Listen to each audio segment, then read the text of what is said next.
Okay, so daily reading episode 3387, 3388, and 3389. Okay.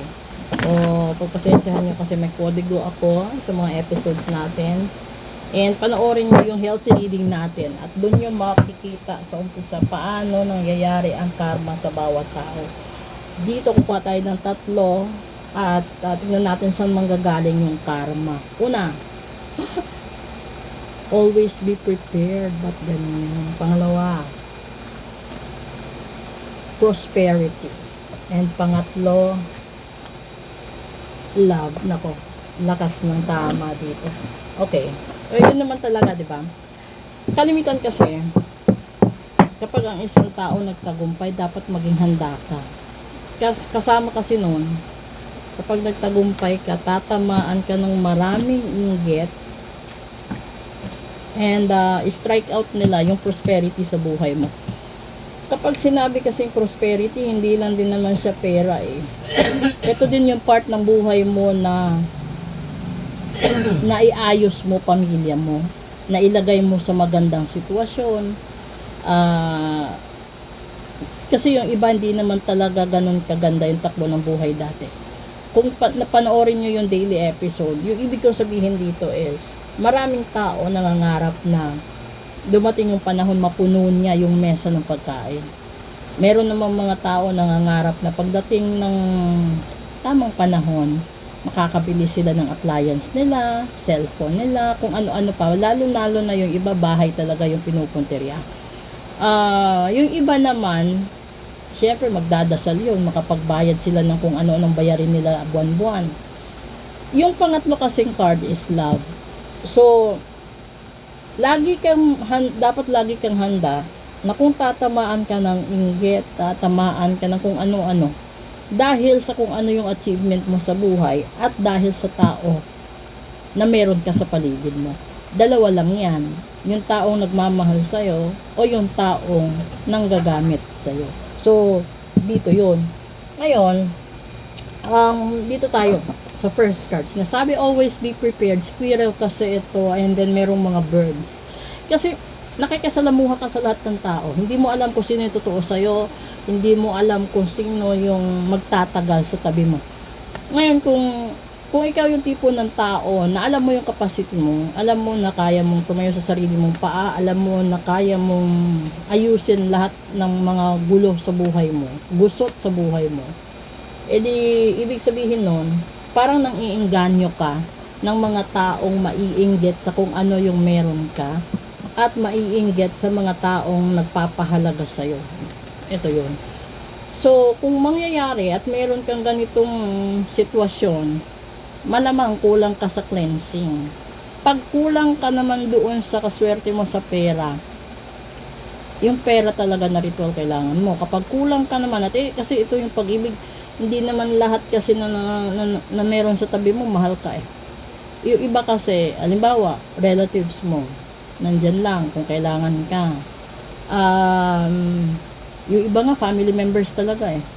Yung iba naman, classmates mo, kaibigan mo, katrabaho mo, minsan isang organisasyon kayo, minsan out of the blue, gagamitin kahinaan mo, and then you will discover naman. Pero kailangan mong maging handa, babalik ka talaga dito sa first step, na magiging handa ka, kasi hindi lahat ng tao na pinapakain mo sa palad mo ay kontento. Yung iba kakainin hanggang siko. Yung iba naman, nagbabalat kayo. So, kailangan marunong ka talagang mag-recognize kung ano yung tipo ng tao ang meron sa paligid mo. And, tingnan natin kung anong meron sa bottom deck.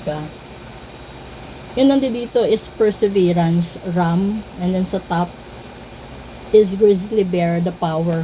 So, kailangan talaga ng tibay ng loob. Kasi darating sa punto, magkakaroon ka ng problema, ikaw lang din maghahanap ng solusyon. Hindi mo makukuha yung solusyon sa ibang tao, ikaw lang. Andun yung willpower mo na bigyan ng solusyon kung ano man yung meron ka sa harapan mo. Kaya halimbawa, binigyan ka ng isang platong pagkain. Di ba? Hindi mo po pwedeng itago yun sa kung kailan mo lang gusto itago kasi mapapanis yung ibang pagkain. Yung iba pwedeng itago hanggang kinabukasan, yung iba hindi. So, kung madamot ka, mas gugustuhin mong itapon yun kasi pamigay mo, di ba?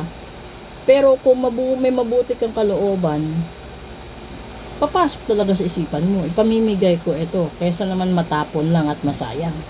Ngayon, dun tayo sa punto na ipinamigay mo. Hindi mo naman alam kung yung pinagbigyan mo hanggang saan yung pasasalamat sa'yo. Kasi minsan, nagpasalamat siya dahil masarap ang binigay mo.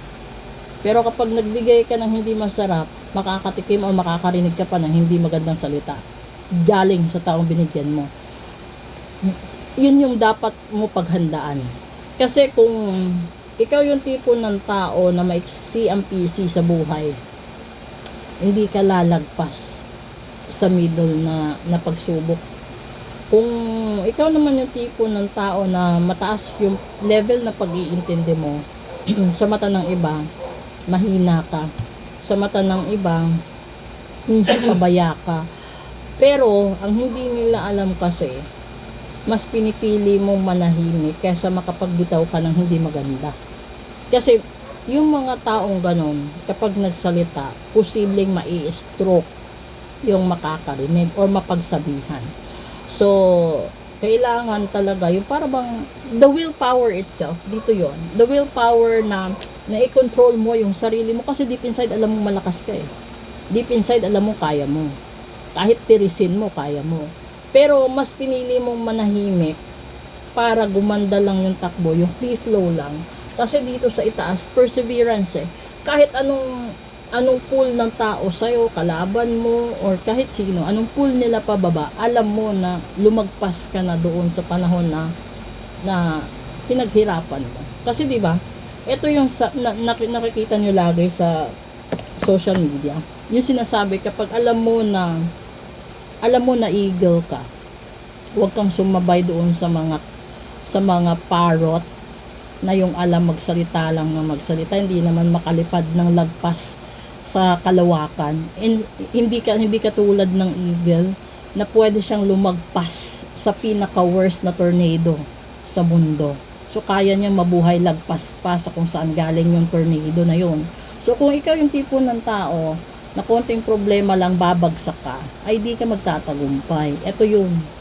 You just have to be prepared all the time na pwede kang tamaan sa prosperity mo, pwede kang tamaan sa love mo. You have to be prepared, you have to be open. Kasi that's how the life must go on. So you have to play your cards fairly. You have to play, sometimes you have to play like a fool para malaman mo kung sino yung totoo sa'yo, kung sino yung hindi. Minsan nga, kailangan mo talagang magpanggap na bobo ka, na mahina ka, para mahuli mo yung salarin, diba?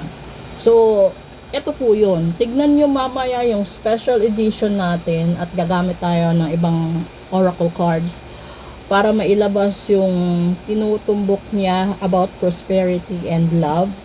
And kung ano pa yung dapat na i-prepare ng bawat isa. So kung gusto nyo doon sa full private reading na via video call, message na po kayo. And it was set talaga for appointment. And doon naman sa perseverance na ito, hindi lahat ng tao marunong mag-persevere.